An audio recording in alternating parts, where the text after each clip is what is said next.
नीतीश कुमार की विश्वसनीयता पर सवाल खड़े जरूर होते हैं, लेकिन उनकी रणनीति पर कोई सवाल खड़े नहीं होते हैं।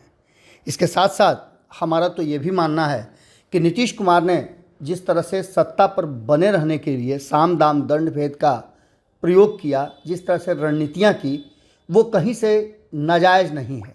हालांकि एक बात लगातार कही जाती है कि नीतीश कुमार ने जब जब जनादेश लिया, जनता ने उन्हें जिस गठबंधन के लिए जनादेश दिया उससे अलग हो जाते हैं। लेकिन इसके साथ साथ एक बात और बहुत महत्वपूर्ण है, और वो है कि क्या नीतीश कुमार सिर्फ अकेले बदलते हैं? सिर्फ इस पाले से उस पाले वो अकेले जाते हैं? जिस पाले में जाते हैं उस पाले के लोग एक्सेप्ट करते हैं। ये भी तो कहीं ना कहीं एक तरह का, अगर नीतीश कुमार पर आरोप लगता है तो उस गठबंधन पर, उस दल पर भी आरोप लगने चाहिए। खैर, ये सारी बातें कही जा रही हैं कि राजनीति में जायज़ है। सियासत में कुछ भी अस्थाई नहीं होता है, न दोस्ती न दुश्मनी। इन सारी बातों के साथ साथ पिछले एक सप्ताह से बिहार में एक अलग तरह का राजनीतिक माहौल बना हुआ था। नीतीश कुमार लगातार अपने बयानों से सुर्खियों में थे, तो वहीं नीतीश कुमार के फैसले सुर्खियों में रख रहे थे। आपने देखा किस तरह से राष्ट्रपति महोदया के सामने ही उन्होंने बहुत सारी बातें कही। उन्होंने यहाँ तक याद दिला दिया कि जब वो केंद्र में मंत्री हुआ करते थे अटल जी के सरकार में, तो तब भी जो अभी वर्तमान में राष्ट्रपति हैं, उनके द्वारा कहे गए कार्यों को करने के लिए उन्होंने कभी कोताही नहीं की और बढ़ चढ़ करके उस काम को किया। इसके बाद नीतीश कुमार ने और भी बहुत सारी बातें कही।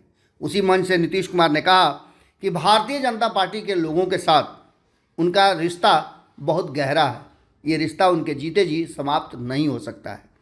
उसके एक दो दिन पहले ये कहा जा रहा था कि नीतीश कुमार काफ़ी नाराज़ हैं और नीतीश कुमार INDIA गठबंधन के नाम और उसे जिस तरीके से चलाया जा रहा है उससे नाराज़ हैं। हालांकि INDIA गठबंधन को लेकर के कई सारी बातें की जा रही हैं। कहा तो यहाँ तक जा रहा है कि कुछ ऐसे दल हैं, कुछ ऐसे क्षेत्रीय दल हैं जो इस गठबंधन को मजबूती के साथ पकड़ करके रखना चाहते हैं और नरेंद्र मोदी को टक्कर देना चाहते हैं। तो वहीं नीतीश कुमार इससे अलग अपनी रणनीति बना रहे हैं।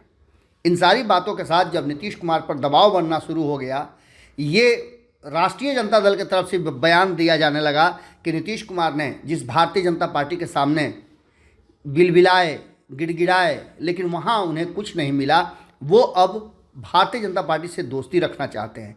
इसके बाद फिर राजनीति गरमाई और दोनों तरफ से बयानों का सिलसिला जारी हुआ।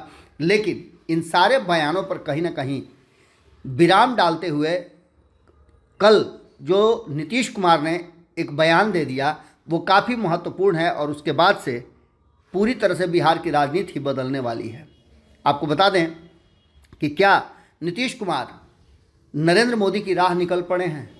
उनके फैसले से और उनके जो बयान थे उसके आधार पर तो यही कहा जा सकता है।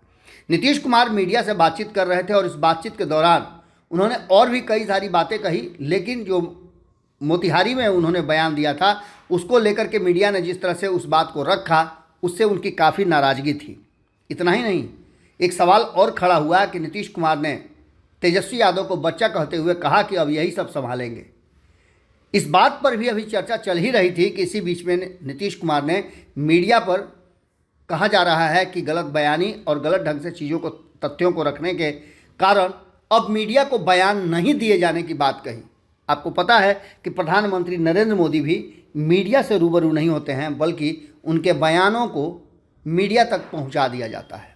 अब नीतीश कुमार ने भी ये बात कही है कि वो मीडिया से अपने बाइट नहीं देंगे और मीडिया से रूबरू नहीं होंगे। देखना होगा कि नीतीश कुमार का ये फैसला किस तरफ जाता है, लेकिन नीतीश कुमार ने खुले मंच से ये बात कही है और मीडिया के सामने ही इन बातों पर अपनी राय रखी है। अब देखना ये होगा कि इतने हलचल के बाद जो रातों रात नीतीश कुमार ने फैसला लिया है, वो फैसला क्या होता है और क्या रंग दिखाता है। जुड़े रहिएगा भारत लाइव के साथ। बहुत बहुत धन्यवाद। अगर ये वीडियो पसंद आई और वह बिहार के राजनीति और बिहारियत से सरोकार रखेनी तो सब्सक्राइब बटन दबा के चैनल के सब्सक्राइब कर ली। ओजे एगो घंटी बा, ओकरा बटन दबा देला से कुल सटीक और मारक खबर रुआ मुफ्त में मिल जाई।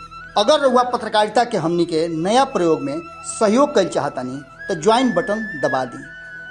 पेटीएम नंबर नोट कर लीं 9386816700। धन्यवाद।